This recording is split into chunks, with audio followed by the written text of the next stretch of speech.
হরমোনের ব্যাপার।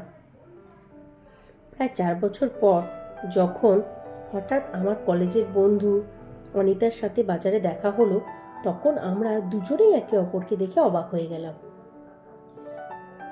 অঞ্জু, তুমি অনেক মোটা হয়ে গেছো। অনিতা আমার মোটা পেটে আঙ্গুল ঢুকিয়ে আমাকে জ্বালাতন করলো। তুমি কি মডেলিং করো? তুমি একটা চমৎকার ফিগার বজায় রেখেছো বন্ধু। আমি মনে প্রাণে তার আকর্ষণীয় ব্যক্তিত্বের প্রশংসা করলাম।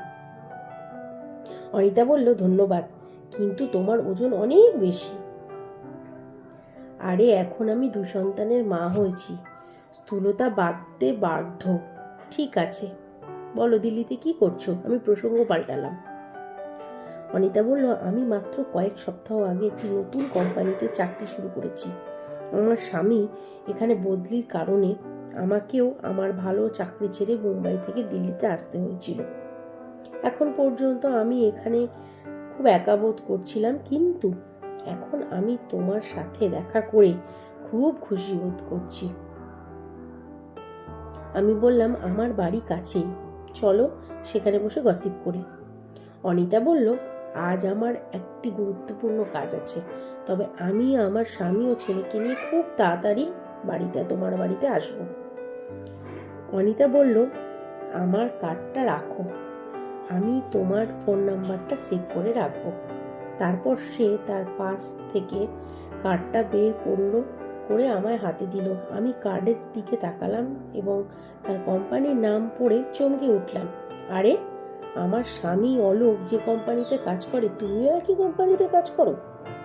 অনিতা বলল, এই অলোক কি তোমার স্বামী, যিনি একজন সিনিয়র সেলস ম্যানেজার? তিনি আমার স্বামী। তুমি কি তার সাথে পরিচিত? আমি বললাম।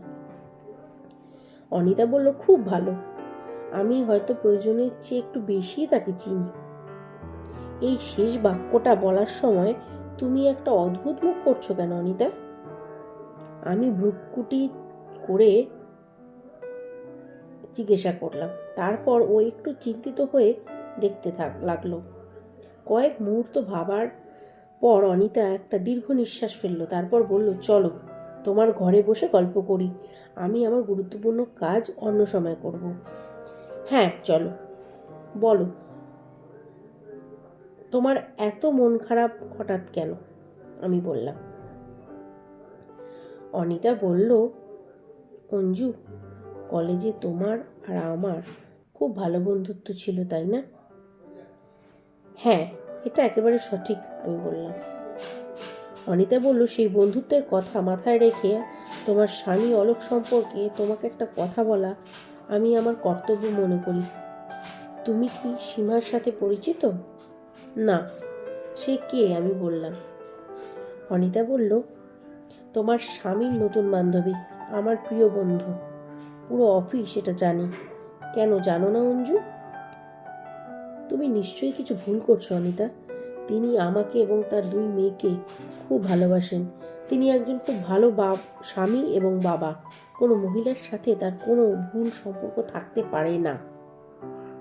আমি অশ্রুসিক্ত স্বরে বললাম, এবং কিছু ভুল বলিনি, কারণ সত্যি আমার স্বামী আনুগত্যের ওপর আমার পূর্ণ বিশ্বাস ছিল। অনিতা বলল, ম্যাডাম, এই সীমা মহিলা নয়, 25 থেকে 26 বছরের খুব সুন্দর এবং খুব উচ্চাভিলাষী মেয়ে, এবং আমি যা বলছি তা সম্পূর্ণ সত্য। এখন চোখের জল ফেলে এখানে দৃশ্য তৈরি করবে না অঞ্জু।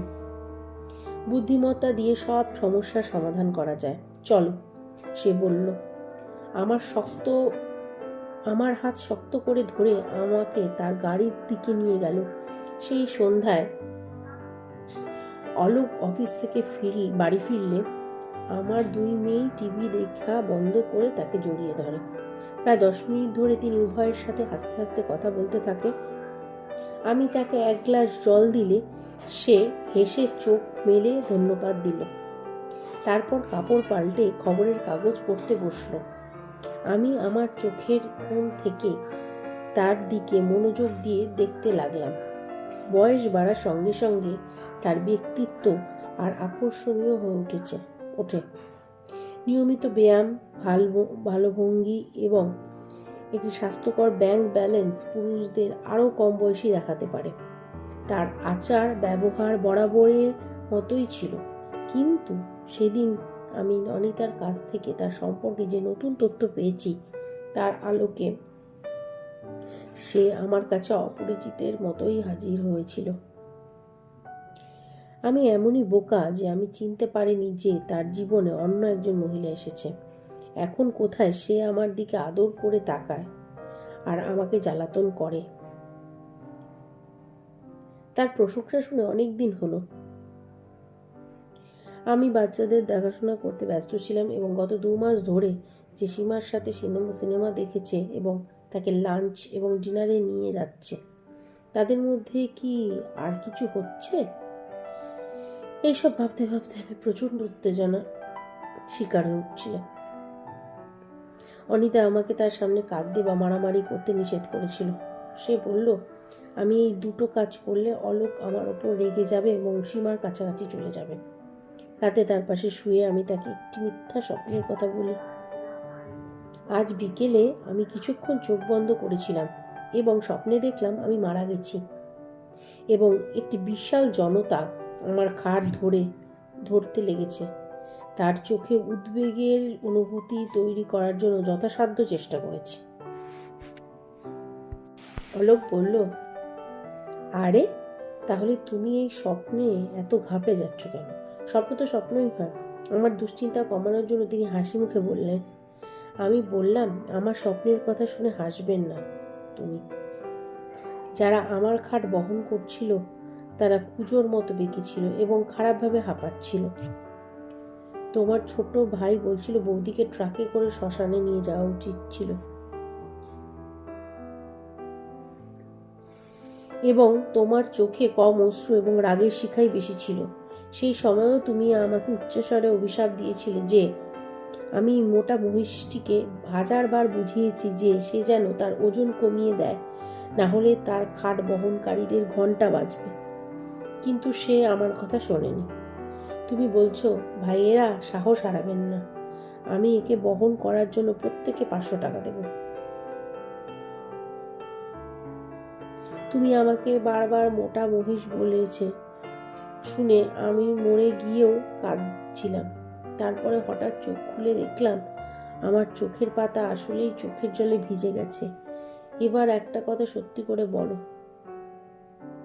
তুমি আমাকে মুখে কখনো মোটা মহিষ বলনি, কিন্তু মনে মনে আমাকে মোটা মহিষ বলো। আমি খুব আবেগী ভঙ্গিতে জিজ্ঞাসা করলাম এবং সে হেসে উঠল। আমি সাথে সাথে কান্নায় ভেঙে পড়লাম এবং বললাম, আমি তোমাকে বলেছিলাম আমার কথা শুনে হাসবে না।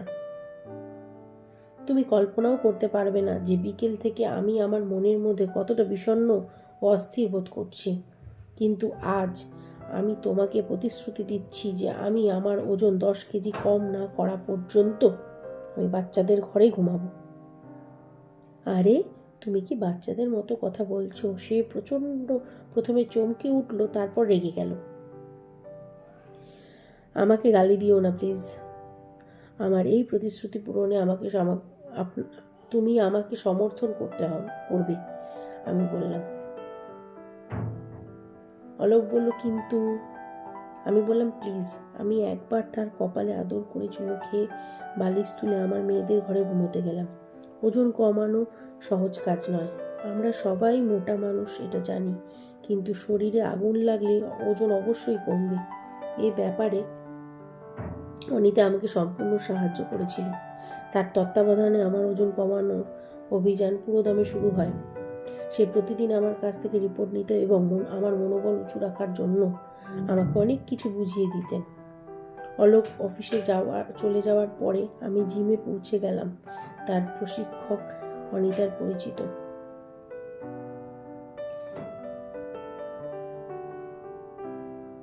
তিনি আমার প্রতি বিশেষ মনোযোগ দিয়েছেন। যখন আমি কঠোর পরিশ্রম শুরু করি, আমি 1 সপ্তাহের মধ্যে আমার ওজনের পার্থক্য দেখতে শুরু করি। তোমাকে একটু ফিট দেখাতে শুরু করেছে অঞ্জু। অলোকের প্রশংসা শুনে আমার মন আনন্দে নেচে উঠল। এটা এখনো পর্যন্ত খুব একটা পার্থক্য করেনি অলোক, তুমি শুধু দেখতে থাকো। তোমার জন্য আমি নিজেকে ছবির নায়িকার মতো সুন্দর না করে থাকি তবে বলো। কোলে বসেই সংলাপটি বলেছিলাম। অনেকদিন পর ওর চোখে আমার প্রতি সেই ভালোবাসার অনুভূতি দেখতে পেলাম, যা আমাদের বিয়ের প্রথম দিনগুলোতে দেখেছিলাম, যখন সে আমাকে চুমু খেতে প্রস্তুত দেখলাম। আমি তার কোল থেকে উঠে দুষ্টুমি করে হাসতে হাসতে রান্নাঘরে গেলাম। 2 সপ্তাহের কঠোর পরিশ্রমের পর আমার ওজন 3 কেজি কমেছে। আমি আরও ফিট বোধ করছিলাম, তাই আমার মেজাজও ভালো হতে শুরু করে এবং অলোক এবং আমার মধ্যে সম্পর্ক আরও সৌহার্দ্যপূর্ণ হয়ে ওঠে। পরের রবিবার সন্ধ্যায় আমরা সিনেমা দেখতে গেলাম। পরের রবিবার আমরা বাইরে ডিনার করলাম। তার পরের রবিবার আমরাও একটা মুভি দেখলাম আর চাইনিজ খাবার খেলাম। যাই হোক, অলোকের সাথে আমার দেখা ঘন ঘন কম হয়ে গেছিল, কারণ আমি ঘরের কাজ থেকে অবসর সময় পাচ্ছিলাম না। কিন্তু এখন আমি কোনো না কোনোভাবে নিজেকে প্রস্তুত করে প্রতি রবিবার হাঁটতে বের হতাম। কখনো আমাদের 2 মেয়েই আমাদের সাথে থাকতো, আবার কখনো আমি তাদের প্রতিবেশী নিশার কাছে রেখে যেতাম। আমার মেয়েরা নিশার কাছে আরামে থাকতো, কারণ তারা ছিল তার মেয়ের ঘনিষ্ঠ বন্ধু। আমার ওজন কমানোর অভিযান শুরু করার 1.5 মাসের মধ্যে আমি 4টি নতুন স্যুট সেলাই করেছি। যেদিন সন্ধেবেলা প্রথম নতুন স্যুট পরেছিলাম সেদিনও বিউটি পার্লারে গেছিলাম। অলোক বলল, বাহ, তুমি আজ আশ্চর্যজনক করছো। অফিস থেকে ফিরে আসা অলোক আমার দিকে তাকালো আর খুশিতে জ্বলে উঠল। সে বলল, তুমি চাইলে আমি তোমার সাথে আসতে পারি। আমি বললাম, না, আমি একাই এটি মোকাবিলা করব। ভালো। সে আমার পিঠ চাপড়ে দিয়ে চলে গেল। সেই বৃহস্পতিবার সন্ধ্যা 7টার দিকে আমি অলোকের বান্ধবী সীমার ফ্ল্যাটে তার সাথে প্রথম দেখা করতে পৌঁছাই। তিনি তার বিধবা মায়ের সাথে একটি ফ্ল্যাটে থাকতেন।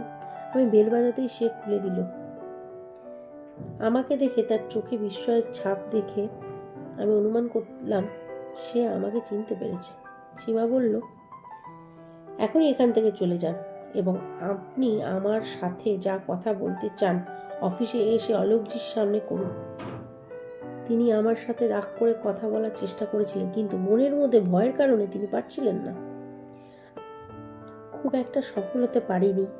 আমি এক ঝাঁকুনি দিয়ে উঠে দাঁড়ালাম এবং নিষ্ঠুর সুরে বললাম, আমার স্বামীর জীবন থেকে চিরতরে চলে যাওয়ার উপদেশ তুমি মেনে নিয়েছো কিনা তুমি আমাদের আজকের বৈঠকে আলোচনা করলেই আমি জানতে পারবো, অথবা না। যদি তোমার একটু বুদ্ধি থাকে তবে আমার এখানে আসার বিষয়ে অলোককে কিছু বলবে না এবং তার সাথে প্রেমের সম্পর্কের অবসান ঘটাবে। তাহলে আজকে আমার এখানে আসাই হবে প্রথম এবং শেষবারের মতো। কিন্তু তোমার নিজের সম্মানবোধ না থাকলে অবশ্যই অলোকের কাছে আমার বিরুদ্ধে অভিযোগ করবে। তারপর আমি বারবার এখানে এসে তোমাকে বিব্রত করব সীমা। অলোককে আমি চিরতরে হারিয়ে ফেলতে পারি, কিন্তু ততক্ষণে আমি তোমাকে এতটাই বদনাম করব যে আর কোনো সম্মানিত যুবক তোমার জীবনসঙ্গী হতে প্রস্তুত হবে না। আমি আয়নাটা টেবিলে রেখে ওকে সাবধান করে দিলাম। তার হাতে একটি ভারী ফুলদানি। আমার ক্রিয়া দেখে ভীত হয়ে সে এক ঝাঁকুনি দিয়ে উঠে দাঁড়ালো। তার হাত পা কাঁপতে থাকে। আমি যখন ফুলদানিটা মাথার উপরে তুললাম তখন সে চিৎকার সারা ঘরে প্রতিধ্বনিত হলো। ও নিশ্চয়ই মনে হয়েছে যে ওর মাথায় এই ফুলদানিটা মারব। আমি তার মাথা রক্ষা করেছি, কিন্তু মেঝেতে ফুলদানিটা শক্তভাবে আঘাত করেছি। কাঁচ ভাঙার বিকট শব্দে সীমার চিৎকার আবার ডুবে গেল। আমি বললাম, শুভ বিদায় এবং শুভ কামনা সীমা। যদি আমাকে আবার এখানে আসতে হয় তাতে তোমার ক্ষতি হবে না। আমি কয়েক মুহূর্ত রাগান্বিতভাবে তার দিকে তাকিয়ে দরজার দিকে এগিয়ে গেলাম। তার মাও ড্রয়িং রুমে দাঁড়িয়ে কাঁপছিলেন। আপনার মেয়েকে বুঝিয়ে দিন আমার পথ থেকে দূরে থাকতে, নইলে সে খুব আফসোস করবে। আমি সীমার মাকে বারবার আমার সতর্কবাণী দিয়ে তার ফ্ল্যাট থেকে বেরিয়ে এলাম। আজ আমাদের প্রথম দেখা হওয়ার 2 মাস হয়ে গেছে এবং অলোক কখনো কিছু বলেনি আমার কাছে এই সম্পর্কে। অনিতা বলেন, আজকাল অলোকের সঙ্গে স্বাভাবিক কথাবার্তা বন্ধ করে দিয়েছে সীমা। প্রায় 5 মাস আগে যখন আমি অনিতার সাথে দেখা করার সুযোগ পেয়েছিলাম তখন তিনি আমাকে একটি গুরুত্বপূর্ণ বিষয় ব্যাখ্যা করেছিলেন। অঞ্জু, প্রতিটি বিবেকবান স্ত্রীর জন্য আপনার নিজের স্বামীর যৌন হরমোন উচ্চ রাখার জন্য নিজেকে আকর্ষণীয় রাখা গুরুত্বপূর্ণ। দাম্পত্য প্রেমের শিকড় মজবুত করতে এই হরমোনের চেয়ে গুরুত্বপূর্ণ ভূমিকা আর কিছুই পালন করে না। তাহলে স্বামীর জীবনে কোনো সীমাবদ্ধতা আসার সম্ভাবনা খুবই কম। আমি সেই শিক্ষাটি বিবেচনায় নিয়েছি। 3 মাস দূরে থাকার কারণে আমি অলোকের যৌন হরমোনগুলিকে যে উচ্চতায় পৌঁছেছিল তার থেকে একটু কমতে দিইনি।